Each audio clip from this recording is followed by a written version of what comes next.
رضا مثل خیر رفت بالا. گیر کردم. نوبت منه. الله اکبر. آی باسن. آی وای. سلام، شما با بنده تماس گرفتید. بنده الان نیستم، برمی‌دارم. دارم میخوره بچه‌ها. رضا خیلی خوب همین میخوره. بیا یه چالش بدیم. سنگ کاغذ قیچی می‌خوریم، هر کی افتاد می‌خوره اون یکی میره تا اونجا برمیگرده. حال کردی؟ کانتنت جور شد. فعلا رضا دارم بهش می‌خوره.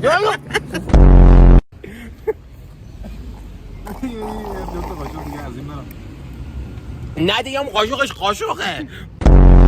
دستمالم رو تموم کرد. من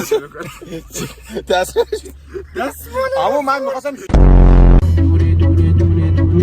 یسوس کسش توی خونه مال خود خودمونه ما رو میترسونه.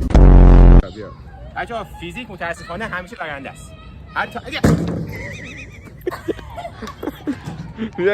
اینجا داشته باشید.